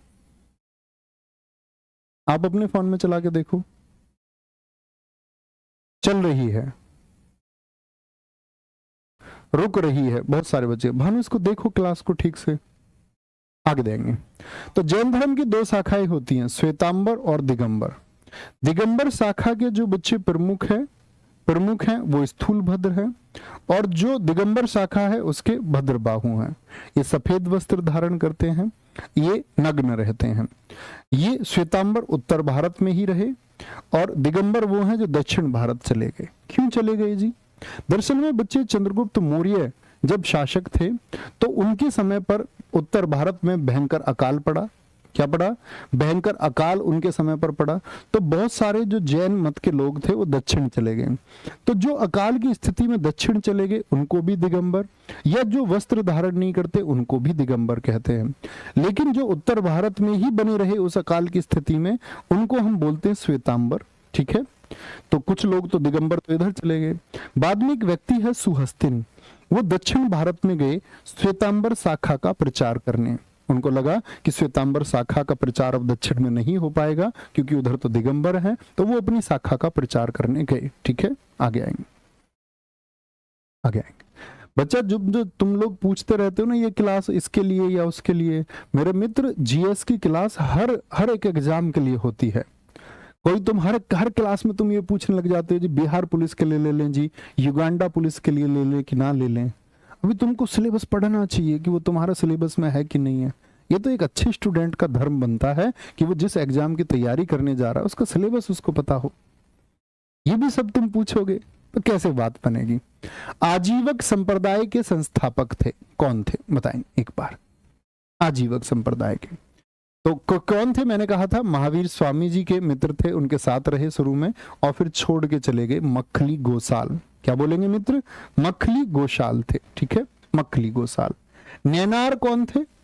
और मुझे साथ में ये भी बताना, नैनार संतों की कुल संख्या कितनी है? नैनार शैव धर्म के लोग थे, शाक्त धर्म के, वैष्णव धर्म के, या फिर आपका बच्चे सूर्य के उपासक है? शैव धर्म के लोगों को नैनार कहते हैं, नैनार, ठीक है, नैनार कहते हैं। और दक्षिण में तमिल में, यानी तमिलनाडु वाला जो क्षेत्र है वहां पर ये पाए जाते हैं। वैष्णव जो होते हैं, जो भगवान विष्णु के उपासक हैं मित्र, उनको अलवार कहा जाता है। क्या बोलोगे? अलवार कहा जाता है, अलवार कहा जाता है। Very good. नैनार संतों की संख्या बच्चों ने बताई 63 है, बहुत शानदार। अलवार संतों की संख्या 12 है। आगे आएंगे। निम्न में से कौन सा नास्तिक दर्शन है? एक शब्द आता है बच्चे, नास्तिक। नास्तिक का मतलब होता है, नास्तिक का मतलब होता है जो वेदों को अप्रमाणिक माने। भगवान से मतलब नहीं, जो वेदों को अप्रमाणिक माने। क्या? वेदों को अप्रमाणिक माने उसको क्या कहते हैं? हम नास्तिक कहते हैं। और जो वेदों की सत्ता में विश्वास रखे उसको हम आस्तिक कहते हैं। तो क्या बोलेंगे? सांख्य दर्शन तो आपका भैया षड दर्शन है, वेदों की आपका जो सत्यता है उसको मानता है। योग दर्शन भी, वैशेषिक भी, ये तो आपका वैदिक दर्शन के। लेकिन बौद्ध दर्शन क्या है? वो वेदों को अप्रमाणिक मानता है, ईश्वर की सत्ता पर विश्वास नहीं करता। जैसे जैन धर्म है, वो एक नास्तिक दर्शन है। जैसे एक चारवाक का दर्शन आता है, वह भी क्या है? एक नास्तिक दर्शन है। चारवाक, जैन और बौद्ध, ये तीनों कैसे दर्शन है मित्र? भैया जी नास्तिक दर्शन है, ठीक है। आगे बौद्ध धर्म में पति मोक्ष से क्या तात्पर्य है? बोलेंगे एक बार। बौद्ध धर्म में पति मोक्ष होता है, इसका क्या मतलब होता है? जो महायान शाखा है उसका विवरण होता है। अच्छा बताओ, महायान और हीनयान किस बौद्ध संगति के बाद बने थे? तो चौथी जो बौद्ध संगति हुई थी किसके समय पर? कनिष्क के समय पर। उसमें महायान और हीनयान में ये बट गए थे, ठीक है। अच्छा, पति मोक्ष से क्या मतलब होता है? जो बौद्ध संघ के नियम है। राजा मेनांडर के प्रश्न पति मोक्ष नहीं है। राजा मेनांडर के प्रश्न तो बौद्ध भिक्षु नागसेन से जो उन्होंने बात की उसको भारतीय इतिहास में मिलिंदपन्हो कहा जाता है, यानी कि मिलिंद के प्रश्न कहा जाता है, ठीक है। आगे आए। ब्रिटिश ने निम्नलिखित में से किस भाषा को भारतीय समाज में प्रस्तुत करने की उत्सुकता दिखाई? इस प्रश्न का मतलब है, मैं आपको कुछ भाषाएं बता देता हूं। जैसे बच्चे हमने देखा हमारी आदि भाषा संस्कृत थी, सभी भाषाओं की जननी संस्कृत है। संस्कृत के बाद में हमने देश में एक भाषा यह भी देखी कि पाली भाषा का प्रयोग हुआ बौद्धों के द्वारा। हमने एक भाषा आपका प्राकृत भी देखी है। किसकी भाषा है बताएं जरा? प्राकृत, ये जैनों की भाषा है। इसके बाद में बच्चे दिल्ली सल्तनत के समय पर फारसी भाषा रही। जब मुगल देश में आए तब भी फारसी भाषा रही। क्या रही? फारसी भाषा रही। इसके बाद में जब अंग्रेज आए तो अंग्रेजों ने बच्चे किसको समाज में प्रस्तुत करने का प्रयास किया? तो क्या बोलेंगे जी? मैकाले के द्वारा अंग्रेजी को प्रस्तुत करने में उत्सुकता दिखाई। ये 15 अक्टूबर शिफ्ट 1 आपका पैट 2022 का पूछा गया प्रश्न है। अशोक के जो प्रथम शिलालेख संगम राज्य के विषय में हमें बताते हैं उनमें सम्मिलित है। क्या सम्मिलित है बताएंगे एक बार? क्या कहेंगे? पहला और 10वां शिलालेख है, पहला और 11वां शिलालेख है, या क्या बोलोगे? संगम राज्य से मतलब क्या है पहले तो ये समझाएं। जो साउथ के स्टेट थे, यानी कि जो दक्षिण राज्यों के बारे में उल्लेख करता है। किसके? दक्षिण राज्यों के बारे में। तो कौन कौन से हैं? दूसरा और 13वां। कौन कौन से राज्यों का उल्लेख करते हैं? एक चोल वंश था दक्षिण में, चेर वंश था, पांड्य वंश था, ठीक है, सत्य पुत्र, केरल पुत्र कहते हैं, केरल पुत्र है आपका। इन सब का वर्णन इसमें मिलता है 2वें और 13वें में। अच्छा, 13वें में किसका वर्णन मिलता है? 13वें में भैया जी उड़ीसा का वर्णन मिलता है, यानी कि कलिंग युद्ध का वर्णन मिलता है। मुझे बताएंगे, पैट में पूछा गया था कलिंग युद्ध कब हुआ? सही मिलान में। तो कलिंग युद्ध हुआ 261 BC में हुआ। क्या बोलेंगे? और कब हुआ? अशोक के गद्दी पर बैठने के 8वें वर्ष। कौन से? 8वें वर्ष। तो अशोक गद्दी पर कब बैठा जरा बताएं? तो अशोक गद्दी पर 269 बीसी में बैठा था। उसके गद्दी पे बैठने के यानी कि 8 वर्ष का अंतर है, 8वें वर्ष ये युद्ध हुआ था। ठीक है, आगे अशोक के शासनकाल में बौद्ध सभा किस नगर में आयोजित की गई थी? अभी हम सम्राट अशोक के बारे में भी जानेंगे, जो इनकी जानकारी है। अशोक के शासनकाल में बौद्ध सभा, अभी मैंने बोला अजातशत्रु के समय पे पहली, दूसरी कालाशोक, तीसरी अशोक, चौथा कनिष्क, रारवी पीके, राजगृह, वैशाली, पाटलिपुत्र और आपका कुंडलवन। तो क्या बोलेंगे, अशोक के समय पर कहां पर हुई थी? पाटलिपुत्र में बौद्ध सभा हुई थी, जो तीसरी बौद्ध सभा थी, जो कब हुई? आपका 255 बीसी में हुई थी। कब? 255 बीसी में हुई थी। ये बात आपको पता होनी चाहिए। निम्नलिखित में से कौन वह व्यक्ति है जिसका नाम देवनाम पियदस्सी भी था? देवनाम पियदस्सी भी था, बोलेंगे एक बार।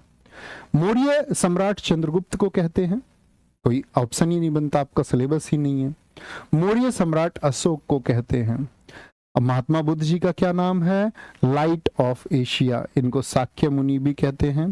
लाइट ऑफ, क्या बोलोगे? लाइट ऑफ एशिया, यानी कि एशिया का प्रकाश पुंज। क्या बोलोगे? एशिया का प्रकाश पुंज। और बच्चे क्या बोलते हैं, इनका वंश कौन सा था? कौन सा वंश था इनका? शाक्य। तो इनको बच्चे आपका क्या बोलते हैं हम? शाक्य सिंह भी कहते हैं। शाक्य सिंह भी इन्हीं को कहा जाता है। ठीक है। भगवान महावीर का नाम क्या है? इनका भैया जी नाम वर्धमान है। क्या है मित्र? वर्धमान है। तो अशोक के नाम है देवनाम प्रियदर्शी। ठीक है, देवनाम प्रियदर्शी। निम्नलिखित में से कौन सा जोड़ा है जो सही नहीं है? यहां देखेंगे कौन सा जोड़ा है जो सही नहीं है। 261 बीसी में कलिंग का युद्ध हुआ। हाँ जी, अशोक के गद्दी पर बैठने के 8वें वर्ष कलिंग युद्ध ये दया नदी के किनारे हुआ। ये सारी जानकारी आपको भी मिलेगी। दया नदी के किनारे हुआ। ठीक है। 78 एडी में शक संवत की शुरुआत हुई। किसने की थी? कनिष्क के द्वारा शुरू की गई। और भारत सरकार आज भी शक संवत ही इस्तेमाल करती है। जैसे आप लोगों को विक्रमी संवत भी पता होना चाहिए, 57 बीसी का। 622 एडी ये आपका हिजरी संवत है। इसको मुस्लिम युग की शुरुआत माना जाता है। हिजरी संवत जब मोहम्मद साहब को ज्ञान प्राप्त हुआ तो उनके लोग विरोधी हुए। 610 में उनको ज्ञान प्राप्त हुआ, 570 में उनका जन्म हुआ। तो उनको फिर उनके लोगों ने परेशान किया। जो उनके उस बढ़ते प्रभाव से बढ़े तो उनको कहाँ भेज दिया गया? मक्का से मदीना। तो जो उनकी वो यात्रा हुई है उसी को हिजरी यात्रा कहते हैं, हिजरी संवत कहते हैं। तो गलत क्या होता है इसमें? औरंगजेब की मौत 1709 में हुई? नहीं भैया, औरंगजेब की मौत हुई है 1707 में। ऑप्शन 4 एकदम से गलत है, एकदम से गलत होगा। तीर्थ यात्रा के समय सम्राट अशोक निम्नलिखित स्थानों पर गए और उन्होंने किस मार्ग का अनुगमन किया? यानी कि किस शहर से होते हुए किस शहर में गए? बोलेंगे जी। तो सबसे पहले ज्ञान कहां प्राप्त हुआ जी? गया में। तो पहले नंबर पर तो गया ही गए। दूसरे पे आता कुशीनगर, दूसरे पे गए हैं कुशीनगर। ठीक है, सॉरी ऐसे नंबर डालने से तो कंफ्यूजन होगा, ऐसे लिख लेते हैं। पहले गया, गया के बाद में कुशीनगर, फिर एलके। क्या बोलोगे? एलके से क्या मतलब होता है भैया? एलके से मतलब होगा आपका लुम्बिनी, लुम्बिनी। फिर आपका बच्चे कुशीनगर के बाद में कपिलवस्तु। क्या बोलोगे? कपिलवस्तु। फिर सारनाथ, सारनाथ। और सारनाथ के बाद में फिर श्रावस्ती का वर्षावास। ये उनकी यात्रा है। ठीक है, गया से होते हुए। तो क्या बनेगा? एक, गया 1 है, कुशीनगर 3 है, लुम्बिनी 4 है, कपिलवस्तु 2 है, सारनाथ 5 है और श्रावस्ती 6 है। तो क्या बन जाएगा? 1 3 4 2 5 6 है किसी विकल्प में? हाँ ठीक है, 1 3 4 2 5 6 एकदम से सही हो जाएगा। ठीक है, एकदम सही होगा। अशोक के जो शिलालेख हैं उनमें प्रयुक्त भाषा कौन सी है? संस्कृत है, प्राकृत है, पाली है या फिर हिंदी भाषा है? तो अशोक के शिलालेखों में जो भाषा है बच्चे वो प्राकृत भाषा है। प्राकृत के साथ में जो लिपि उसमें प्रयोग की गई है, लिपि इसमें है आपका ब्राह्मी और खरोष्ठी। क्या बोलोगे? ब्राह्मी